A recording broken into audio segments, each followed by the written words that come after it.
Bonjour, bonjour, bienvenue sur Famille TV et ravie de vous retrouver pour échanger sur ce thème du mindfulness qui arrive en France avec mes deux invités qui sont très investis dans ce domaine. C'est donc Laurence de Gaspari. Bonsoir. Bonsoir. Et puis Rose-Marie Gonfond. Bonsoir. Voilà, merci de venir nous présenter le mindfulness et puis comment vous participez à le propager en France et puis je crois dans les pays limitrophes aussi.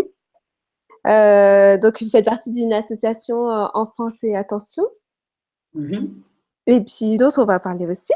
Mais déjà, pour commencer, est-ce que vous pouvez expliquer comme ça, donner une définition très, très générale de ce qu'est le mindfulness? Je veux bien.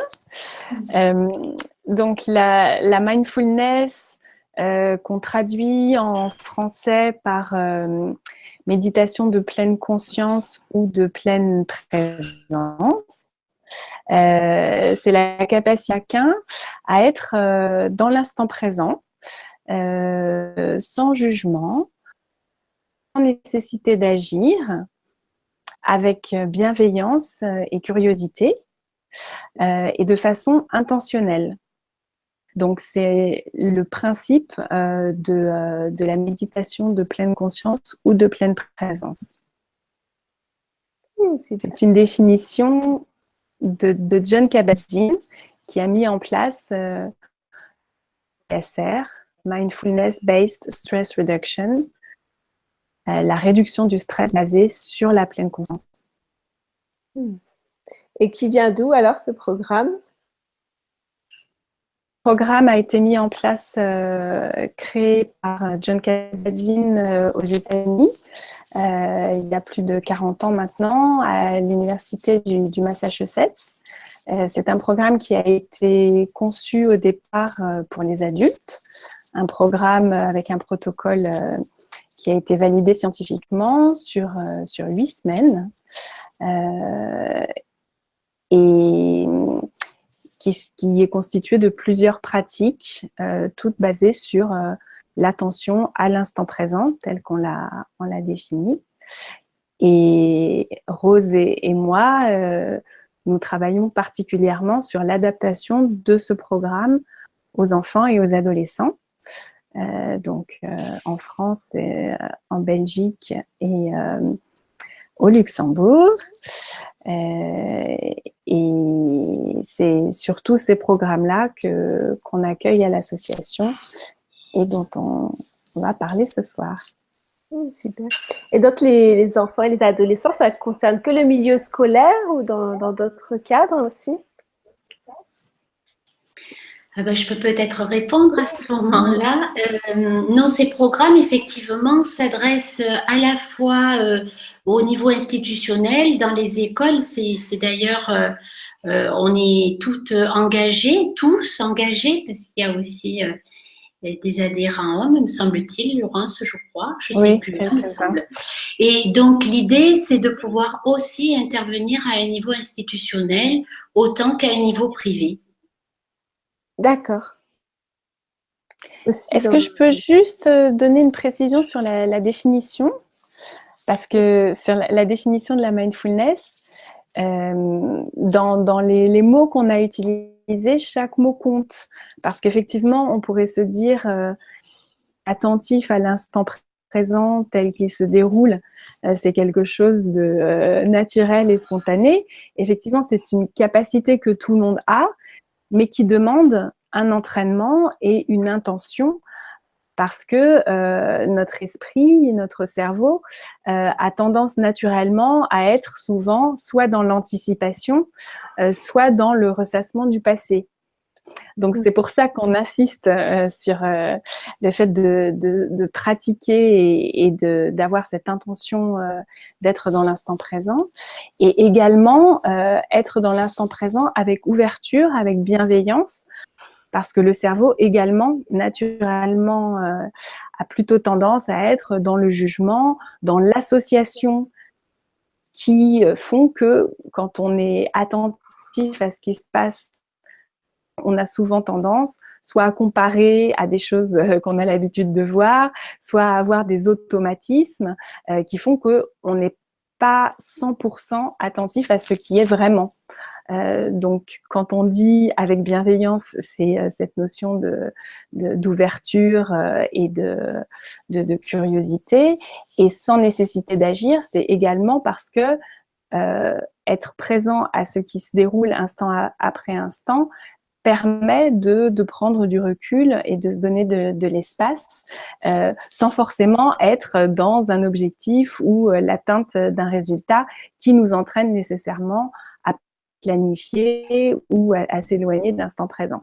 C'est pour ça que chaque mot est important quand on donne cette définition de la mindfulness. Bah, merci pour ces précisions. Donc, on est bien d'accord, le corps est immobile dans cette pratique. Non, pas obligatoirement. Non, non. La pratique de la méditation de pleine conscience peut aussi bien se pratiquer effectivement assise et de manière assez immobile. Je dis immobile, mais il y a toujours des petits endroits qui bougent dans le corps et l'idée, c'est pas forcément de s'empêcher de bouger, mais plutôt d'aller remarquer tout ce qui peut se passer lorsqu'on est assis, par exemple. Et puis, c'est une pratique qui peut se dérouler également debout, allongé et même en mouvement. D'accord. On a tendance à dire que dans la mindfulness, il y a 4 types de pratiques formelles. La pratique assise immobile, la pratique en mouvement conscient, donc un certain nombre d'exercices en mouvement, la pratique allongée, qui est souvent appelée scan corporel, et la pratique de marche consciente, où on se déplace. C'est les 4 grandes pratiques dans le programme MBSR, et on le retrouve aussi dans les programmes pour enfants sous forme ludique, dont on va vous parler après. D'accord, d'accord. Et ça, est-ce que vous pouvez préciser un peu MBSR, MBCT, pour que les gens comprennent bien de quoi il s'agit? Il y a plusieurs méthodes, c'est ça, en fonction. Vous souhaitez qu'on parle uniquement des méthodes pour enfants ou les méthodes pour adultes également? Aussi nous préciser, oui, les adultes peuvent être intéressés aussi pour savoir. Vous pouvez nous préciser un petit peu tout ce que ça regroupe? Rose, tu veux en parler ou? Alors, j'ai un très mauvais accent anglais, donc il faut m'excuser, mais je vais essayer d'être le plus clair possible. Le programme, alors, comme vous l'a dit Laurence, au départ, le programme MBSR a été, il y a plus de 30 ans, donc élaboré aux États-Unis pour adultes, et cet acronyme signifie en anglais Mindfulness Based Stress Reduction, comme l'a dit Laurence. À partir de ce programme, il y a eu d'autres programmes qui ont été élaborés au fil du temps, et notamment le programme MBCT, qui veut dire Mindful Based Cognitive Therapy. Donc, on va dire que c'est un programme qui est peut-être un peu plus axé sur la thérapie. C'est surtout pour accompagner les personnes qui vont rencontrer des problèmes, par exemple, liés à des dépressions, des rechutes dépressives, etc.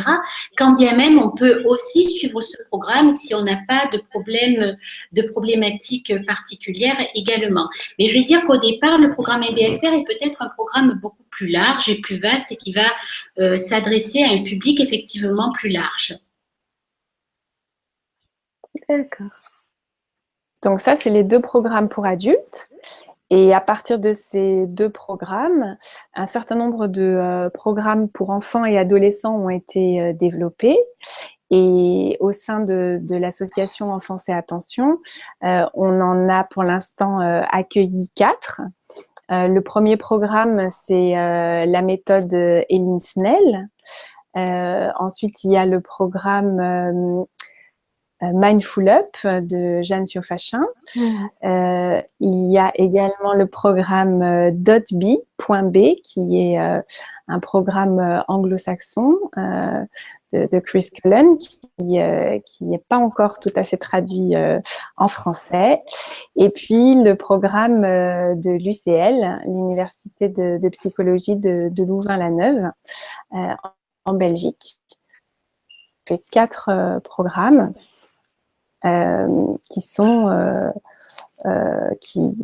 pour lesquels un certain nombre de membres de l'association ont été formés, puisque notre association est une association qui regroupe des professionnels formés à un de ces 4 programmes au moins.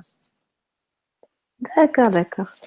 Et ben justement, venons-en à votre association, donc Enfance à l'attention. Elle regroupe beaucoup de professionnels. Vous proposez des interventions, des formations. Tu veux y aller, Rose? Oui, si tu veux, avec plaisir. Donc, on ne propose pas de formation à proprement parler en direct. L'idée, c'est plutôt de mettre en relation des personnes qui… alors, cette association, l'idée, c'est de mettre vraiment en relation à la fois des professionnels, les familles et les institutions. Donc, on est dans ce cadre-là. En revanche, on peut effectivement, Laurence vient de vous parler de ces 4 formations qui sont plébiscitées, soutenues par notre association. Et donc, on oriente les personnes, si elles souhaitent suivre une formation à titre professionnel, si elles veulent d'abord se former à titre professionnel, d'aller directement se mettre en relation avec les formateurs des formations en question. En revanche, tout ce qui est famille, institution, on va justement essayer de mettre en relation à la fois les familles, les institutions et les professionnels qui sont adhérents de notre association, effectivement. D'accord. Je vais vous partager le site. De toute façon, il y aura le lien en dessous de la vidéo. Donc, sur le site, effectivement, vous pourrez trouver les informations qui concernent les 4 formations dont on vient de vous parler, dans l'onglet formation professionnelle, et l'ensemble des membres actifs certifiés qui sont regroupés dans notre association. On vient d'atteindre 50 membres il y a quelques jours. C'est une association qui grandit assez vite. On a à peu près 1 à 2 nouveaux membres par mois, sachant que ces membres s'engagent à suivre une charte éthique, en plus de la formation qu'ils ont, et à avoir à la fois une pratique personnelle de méditation et une pratique professionnelle auprès d'enfants et d'adolescents de façon régulière. D'accord.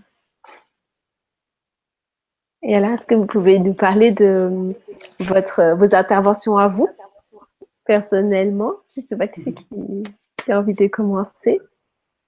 Laurence, tu veux commencer? Si tu veux. Donc, à quel endroit vous intervenez? Oui. En France? Alors, nos 50 membres sont répartis donc, dans toute la France, en Belgique et au Luxembourg. Et donc, moi, personnellement, j'interviens à Paris et région parisienne.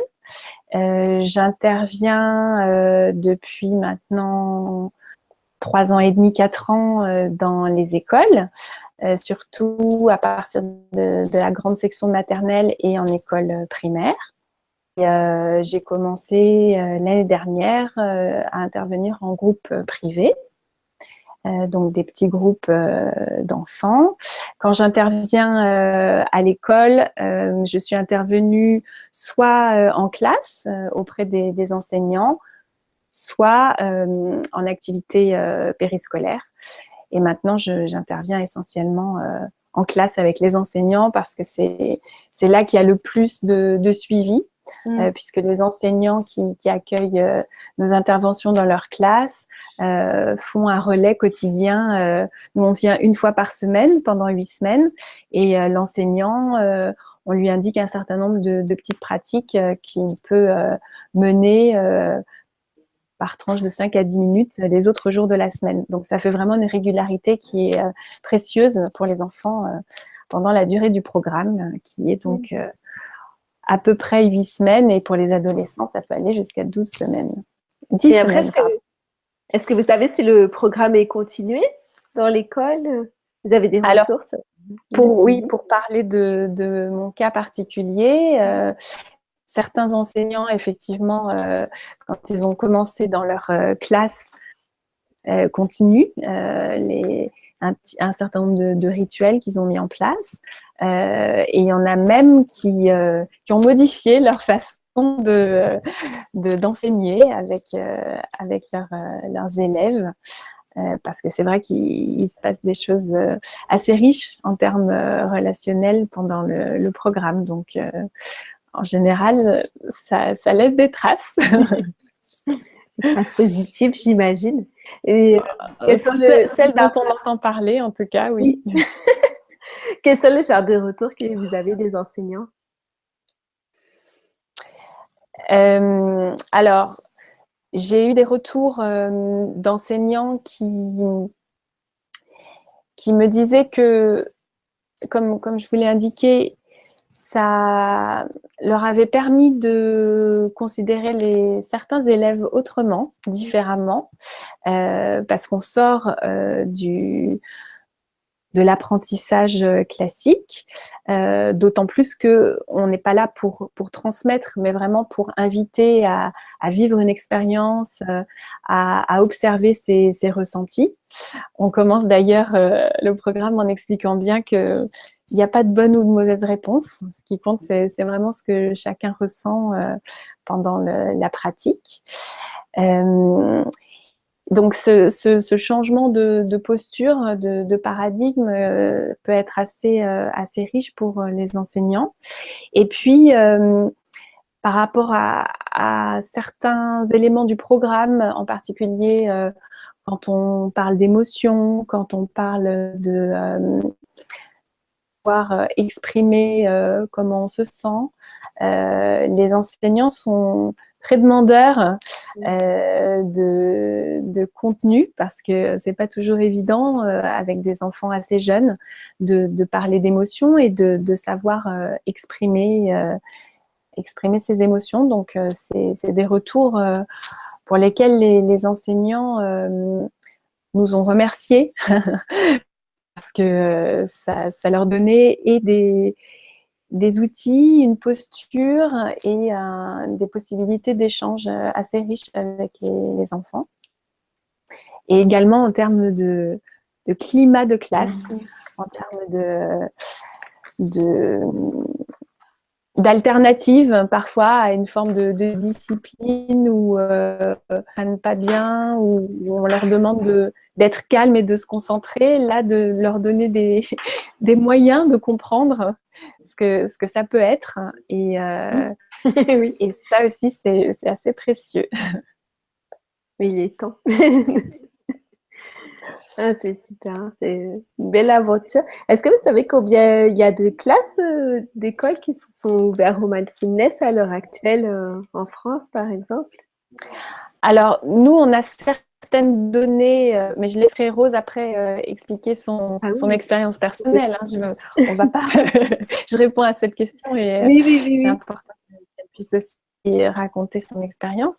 Euh, on a recensé donc dans notre association, forcément exhaustive pour toutes les informations, puisqu'il y a de nombreux intervenants qui se sont formés soit à d'autres méthodes, soit qui ne font pas partie de notre association, ou qui n'en font pas partie. Donc, on a une vision assez parcellaire de la situation, mais on a déjà identifié que plus de 10 académies participent au programme dans les écoles et ça correspond au dernier recensement à peu près à 70 établissements scolaires.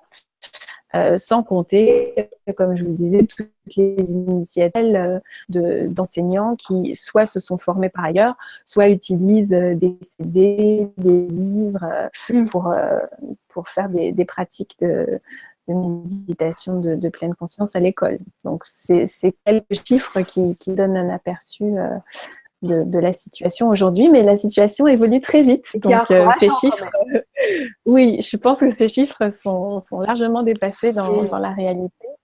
Et puis, on travaille aussi avec d'autres partenaires associatifs. Et si on regarde de façon beaucoup plus générale, là, on est plutôt autour de 200 établissements en France.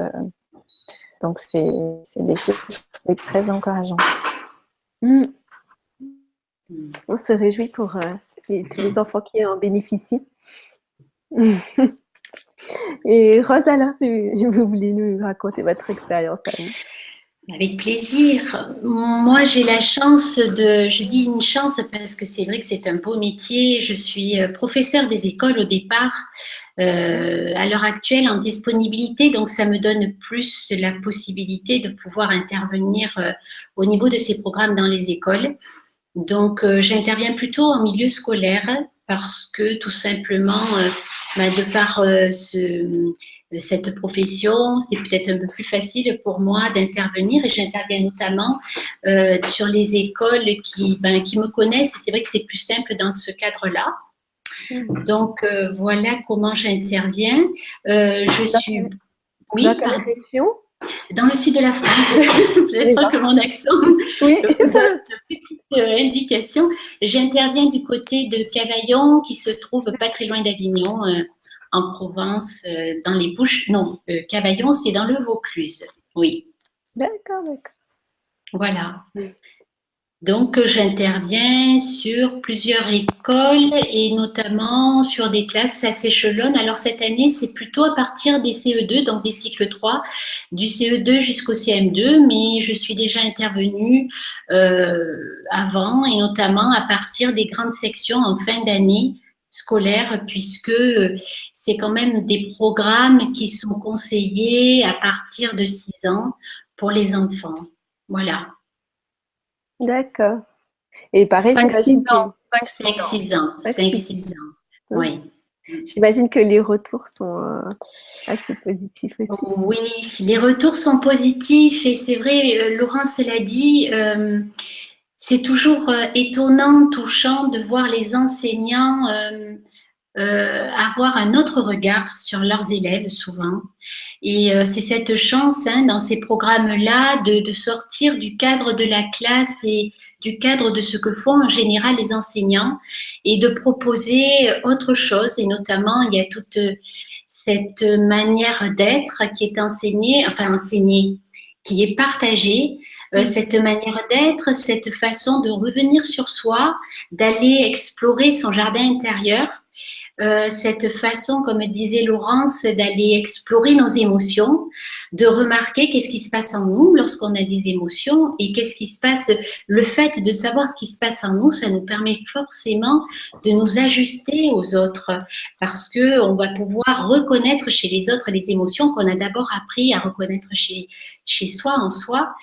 Et puis, ce que j'aime beaucoup dans ces programmes, c'est cette notion de bienveillance.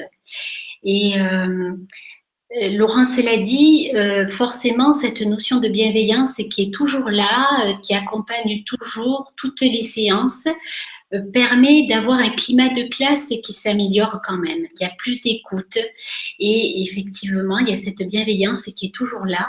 Moi, j'ai en souvenir parce que je trouve ça adorable, en maternelle, en grande section de maternelle, il y a une enseignante qui m'a dit, mais c'est merveilleux, une fois, il y a un petit garçon qui arrive dans la classe en pleurant, comme ça peut arriver régulièrement chez les tout petits et chez les grands aussi, mais bon, c'est peut-être un peu différent. Et alors, ce petit garçon arrive en classe en pleurant et spontanément, les autres élèves de la classe se sont placés tout autour de lui et lui ont demandé mais qu'est-ce qui se passait, surtout lui ont dit mais respire alors parce que la pratique est vraiment basée effectivement sur cette possibilité de revenir en soi grâce à la respiration. Et en grande section de maternelle, les enfants étaient là pour aider le copain qui n'allait pas et qui avait un gros chagrin, simplement en lui disant mais ta respiration est quand même là, peut-être pour t'aider à réguler cette émotion. Donc, je trouve ça merveilleux, moi, cet éclairage et cette possibilité, oui, aux enfants, qu'on donne aux enfants de pouvoir partager ça. Et ce cadeau aussi que l'enseignant se fait, parce que finalement, lorsqu'on intervient dans les classes, il est là et il partage cela avec ses élèves et c'est merveilleux aussi de pouvoir partager tout ça. Voilà. Oui, c'est une belle expérience. Mm. Et les enseignants, d'une manière générale, sont assez ouverts à mettre ça en place Alors, je vais peut-être répondre et puis peut-être que Laurence aussi pourra répondre. Alors, en fait, c'est très variable, mais en règle générale, les enseignants qui nous appellent, ils sont forcément ouverts. Et c'est tant mieux. C'est tant mieux parce que c'est important de pouvoir pratiquer avec des enseignants, même s'ils ne connaissent pas la pratique, qui soient curieux et ouverts. Parce que sinon, c'est quand même compliqué. Alors, on est là forcément pour accompagner, pour expliquer, mais c'est vrai qu'on demande au départ à ce que l'enseignant soit un minimum curieux et confiance aussi, hein, et confiance en nous, parce que ce sont quand même des programmes et des manières d'être qui sont quand même assez différents de ce qu'on peut avoir l'habitude de connaître dans les écoles. Mais en général, les enseignants sont plutôt ouverts et notamment, Laurence l'a dit, parce qu'il y a toute cette dimension d'émotion. Et il faut savoir à l'heure actuelle que les émotions rentrent dans les programmes scolaires, hein, la manière d'aborder les émotions, reconnaître les émotions, l'empathie, etc. Et souvent, les enseignants sont pas forcément bien à l'aise avec cette notion-là. Ils ne savent pas toujours comment l'aborder avec leurs élèves. Ce programme, c'est merveilleux parce qu'on l'aborde. Donc, c'est une manière aussi de pouvoir travailler avec les émotions, avec les enseignants dans les classes. Ah, d'accord, je ne savais pas que c'était dans les programmes en plus. Oui, peut-être que Laurence veut rajouter quelque chose. Oui, alors c'est vrai que Rose, comme tu l'as dit, l'implication des enseignants est très importante parce que il y a ce relais quotidien. Le programme, c'est pas juste une intervention une fois par semaine, c'est vraiment un relais. On va peut-être détailler ensuite le contenu des programmes, mais on aborde une thématique différente chaque semaine et les autres jours de la semaine, il est important que ça soit relayé par l'enseignant dans la classe avec les enfants. Et cet enseignant qui est quand même le référent de l'enfant, celui qu'il voit tous les jours, toute la semaine, quand il est impliqué, quand il suit la séance principale avec les enfants de sa classe et qu'ensuite il pratique au quotidien avec les enfants, ça fait toute la différence parce que c'est vraiment intégré dans le quotidien de l'enfant et de l'enseignant. C'est pour ça qu'on demande vraiment aux enseignants s'ils souhaitent qu'on mette le programme en place dans leur classe, parce que sinon, il n'y aura pas cette implication et les enfants le ressentent tout de suite et c'est un relais indispensable pour que chacun fasse vraiment sien ce programme et façon d'être au quotidien. Oui, je comprends bien. Et donc, un enseignant qui a envie de mettre ce programme en place avec vous, vous contacte à travers l'association.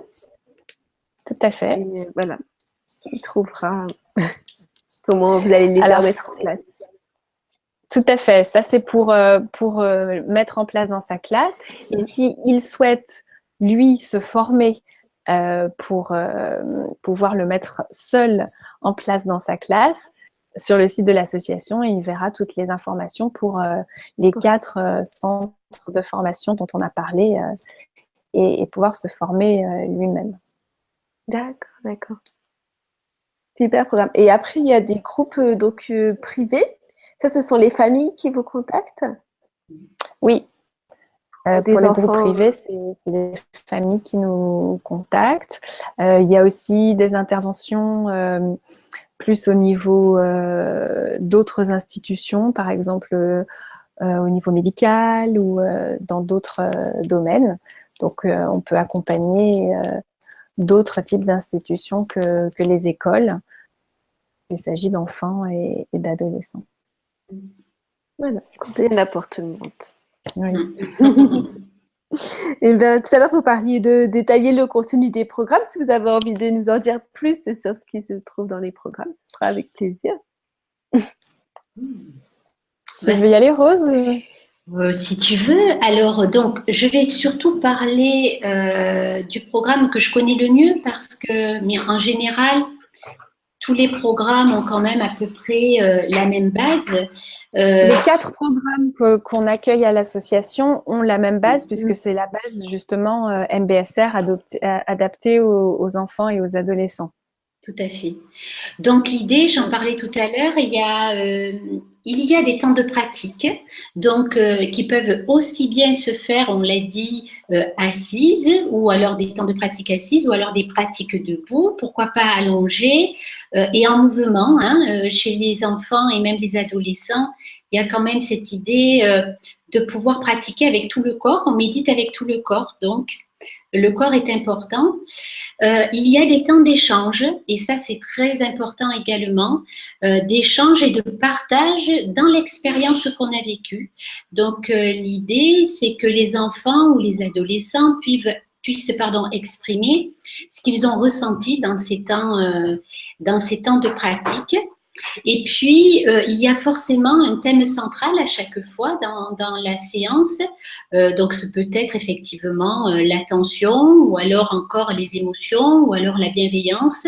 Et donc, il y a forcément, des petits apports un peu plus théoriques, mais qui restent forcément adaptés à l'âge des enfants.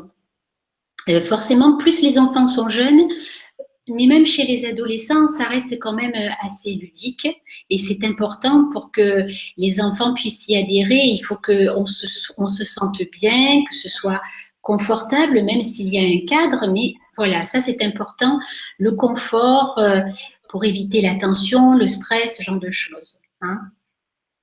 Peut-être que Laurence va préciser au niveau des notions, de certaines notions qui peuvent être abordées. Tu veux préciser, Laurence, ou Oui, alors le programme est très progressif. Ouais. On commence par l'ancrage de la respiration. Effectivement, pour expliquer à un enfant ce que c'est que faire attention, on lui propose de faire attention d'abord à sa respiration. Donc, dans certains programmes, il y a un petit personnage, comme par exemple le personnage de la grenouille, qui permet de visualiser la respiration avec des petits ventres qui se gonflent et qui se dégonflent. Dans d'autres programmes, même s'il n'y a pas ce personnage, on fait sentir à l'enfant en mettant ses mains sur son ventre, le ventre qui se gonfle et qui se dégonfle, sentir l'air qui entre dans le nez. Donc, dès très jeune, on permet à l'enfant d'être en contact avec cette respiration qu'il a toujours avec lui. Et cet ancrage, donc, qui est vraiment la base de la pratique de pleine conscience, on va le travailler à chaque séance. C'est-à-dire qu'à chaque séance, il y aura une petite pratique où on reparle de l'attention à la respiration. Et puis petit à petit, on va élargir donc à d'autres notions. Les premières notions, ce sont les sensations corporelles, donc sentir ses pieds posés sur le sol, sentir les mouvements du corps quand on tend les bras, quand on se met debout. Donc tout ce qui va être sensations corporelles, c'est aussi des choses que l'enfant va retrouver tout au long du programme. Et vers la 3e séance, on commence à introduire les 5 sens, sachant que le sens de l'ouïe, il est stimulé dès la première séance avec souvent une petite clochette, un son qui permet aussi de poser son attention. Donc écouter la clochette jusqu'au bout, jusqu'à ce qu'on ne l'entende plus. C'est quelque chose qui rythme aussi régulièrement l'ensemble des séances. Et puis la séance sur les 5 sens, on va souvent avec un petit raisin sec ou quelque chose que l'on va pouvoir goûter, mais aussi sentir, regarder, toucher et sentir donc à la fois avec les doigts et avec le nez, permettre de travailler les 5 sens. Et puis, on va aller progressivement vers des notions plus abstraites, comme les émotions, mais en faisant sentir le fait que ces émotions, eh bien, on les sent aussi dans son corps. Donc, à chaque séance, le rapport au corps et le ressenti corporel sont à nouveau observés et expérimentés. Et puis après, les émotions, donc le fait que les émotions sont des choses qui évoluent, qui changent, savoir reconnaître une émotion, savoir avoir confiance dans l'évolution d'une émotion. Ensuite, on va aborder le thème des pensées. Donc, même avec les tout petits, on va parler plutôt d'images. Et puis ensuite, on va, dans les dernières séances, parler de la relation à l'autre. Qu'est-ce que c'est que être gentil? Qu'est-ce qu'on ressent dans son corps quand on est gentil avec quelqu'un? Que c'est agréable qu'on soit gentil avec soi-même, mais c'est aussi agréable d'être gentil avec quelqu'un et de le ressentir. Et puis, on va conclure sur cette notion de relation à l'autre, d'attention qui permet de savourer les moments agréables sans passer à côté de tous les moments agréables de la vie, et qui permet aussi d'avoir confiance dans les moments peut-être moins agréables, parce que on est attentif à ce qui est, et on a confiance dans ce qui peut advenir. Donc, 8 grandes thématiques qui vont du plus concret au plus abstrait et qui sont adaptées par tranche d'âge, avec des petites histoires adaptées selon les âges, et des pratiques et des images, des comparaisons qui parlent aux enfants selon leurs préoccupations et leur tranche d'âge. C'est un beau programme. C'est complet. Et les enfants adhèrent rapidement, j'imagine, tout ça. Chaque enfant est différent. Donc, il y a des enfants qui vont effectivement se saisir très rapidement d'une pratique ou d'une autre. À la fin du programme, on leur demande en général quelles sont les pratiques qu'ils ont préférées. Et effectivement, c'est assez différent d'un enfant à l'autre. Des enfants qui ne vont pas forcément exprimer pendant le programme leur intérêt. Et puis, on va découvrir qu'en fait, leurs parents viennent nous dire, vous savez qu'ils méditent à la maison, et même ils nous demandent à nous, papa ou maman, de méditer. Donc, le rythme est vraiment très, très personnel. Et comme disait Rose, il y a des échanges après chaque pratique pour les enfants qui ont envie de partager ce qu'ils ont ressenti. Et certains enfants ne partagent pas forcément, mais on découvre parfois à la fin, quand on leur demande ce qu'ils ont aimé ou ce qu'ils ont appris, qu'en fait, ils ont énormément de choses, et c'est assez émouvant, ces moments où on voit effectivement le cheminement que chacun a pu suivre individuellement et intimement. C'est beau. Et je me demandais si vous aviez des retours des parents aussi. Tu veux en parler, Rose, ou... Oui, des retours des parents. Alors, en milieu scolaire, c'est pas forcément, en tout cas en ce qui me concerne, c'est pas forcément en direct, parce que comme j'interviens dans le cadre scolaire, ça fait plutôt partie du projet d'école, etc. Donc, les parents vont plutôt aller voir les enseignants. Mais j'ai eu des retours des parents lorsque j'enseignais dans la classe et que je proposais dans ma classe des programmes. Et en général, les parents, alors au départ, ils sont très curieux quand ils connaissent pas la pratique et ils trouvent que effectivement, ils sont toujours étonnés de voir leurs enfants, et ça, Laurence le disait, spontanément, par exemple, d'aller dans leur chambre et puis de s'asseoir sur leur lit et de mettre les mains sur le ventre pour simplement sentir leur respiration. Donc les enfants le font assez naturellement et spontanément sans avoir besoin parfois que leurs parents leur demandent de le faire. Donc ça les étonne beaucoup. Et c'est vrai aussi qu'ils ont remarqué qu'il y avait un changement peut-être au niveau de la gestion des émotions, enfin plutôt de la régulation des émotions.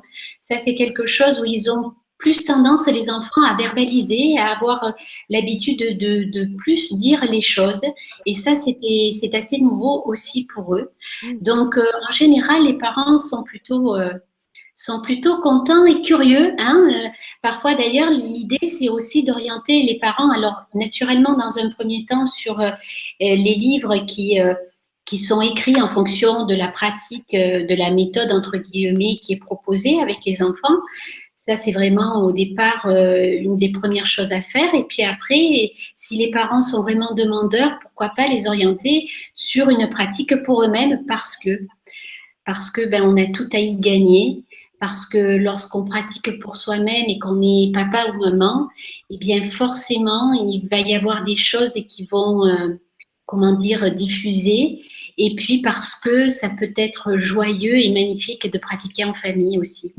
Donc, si les parents sont demandeurs, on est là aussi pour les orienter, pour aller trouver des instructeurs qualifiés où ils puissent suivre des programmes. Ça fait une petite révolution quand même. Une douce. Oui. Oui, j'allais dire une douce révolution. Oui. Une révolution bienveillante. Oui. Pour compléter ce qu'a dit Rose, c'est vrai que quand on intervient dans les classes, en général, on fait une réunion d'information avec les parents, à la fois pour qu'ils soient au courant du programme qu'on va mener en classe et aussi pour qu'ils aient la possibilité de relayer aussi à la maison ce qu'on a pu partager pendant ces pratiques.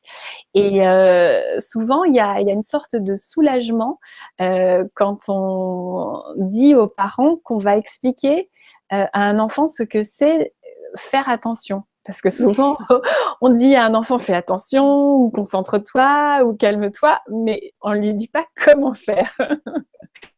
Donc, c'est vrai que à travers la pratique de la méditation de pleine conscience, on peut donner à l'enfant quelques moyens ou quelques approches qui peuvent leur permettre de se calmer s'ils en ont envie et de se concentrer. Et puis aussi, ce partage, souvent les enfants sont fiers de partager avec leurs parents ce qu'ils ont vécu à l'école. Il y a des enfants assez vite, avant un contrôle ou à un moment où il y a de la pression, où ils sont stressés, vont avoir le réflexe de méditer et du coup ils ont envie de partager ça aussi avec leurs parents.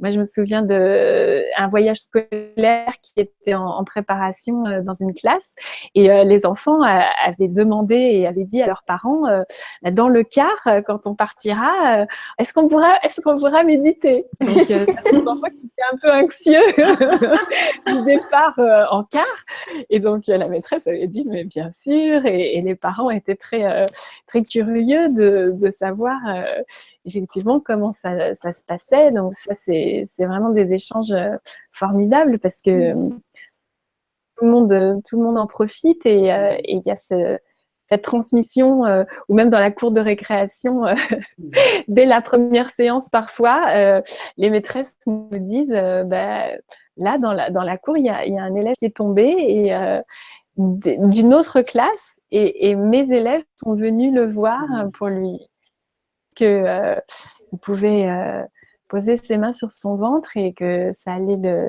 l'aider, qu'il allait se rendre compte que ça faisait moins mal s'il avait moins peur. Et donc ça, c'est aussi des retours qu'on a. Et quand j'interviens en groupe privé, il y a quelque chose d'assez amusant qui rejoint un peu ce que disait Rose, c'est que les enfants qui sont amenés par leurs parents donc pour les séances, souvent les parents me disent oui, il est assez anxieux ou bien il a du mal à se concentrer. Et puis au bout de quelques semaines, ils me disent mais en fait moi j'aimerais bien aussi suivre un programme parce que tout ce qui rapporte à la maison, c'est vraiment formidable. Et j'ai même eu des cas d'enfants assez jeunes qui voulaient à la maison écouter le CD qu'il y a par exemple avec le livre. Et ils me disaient mais moi je peux pas mettre le CD parce que je sais pas mettre le CD. Et maman, elle me dit qu'elle a pas le temps. Donc la prochaine fois, est-ce que vous pouvez dire à maman faut qu'elle mette le CD pour elle? Donc, c'est vraiment des super moteurs parce qu'ils identifient tout de suite en fait ce qui leur fait du bien et ce qui fait du bien aux parents. Donc oui, c'est assez contagieux. Génial, bonne nouvelle. Et effectivement, donc sur le site de l'association, il y a toutes les informations sur les livres que les parents peuvent se procurer. Et dans la plupart des livres, il y a un CD avec les pratiques pour pouvoir faire à la maison sans avoir forcément suivi de formation. C'est une première approche qui est tout à fait accessible et que les enfants aiment beaucoup faire avec leurs parents. C'était une question que j'avais aussi, si vous aviez des livres à recommander aux parents qui voudraient découvrir plus en profondeur le mindfulness. Alors, les livres qui sont associés au programme dont on a parlé. Donc, sur le site, vous les trouverez à la rubrique ressources livres. Donc, il y a Calme et attentif comme une grenouille. Il y a Tout est là, juste là. Il y a le livre Méditer avec ses enfants. Je ne sais pas si vous voulez cliquer. Voilà, je suis en train, oui, je fais petit à petit. Voilà, les livres. Voilà. Voilà. Donc, respirer, c'est plus pour les ados. Voilà. Tout est là, juste là. Un cœur tranquille et sage n'est pas associé à une méthode, mais il y a aussi un CD et il y a pas mal de petites pratiques. D'accord. Pour les grands ados et les jeunes adultes, comment ne pas dire comme ses parents. Il y a de l'humour, oui. Beaucoup d'humour. Oui. Même pleine conscience. Ah oui, là, je pense qu'ils vont trouver. Oui, il y a plein de l'inspiration. Oui. Voilà. Et pour les enseignants, donc j'imagine, lorsque l'élève s'épanouit.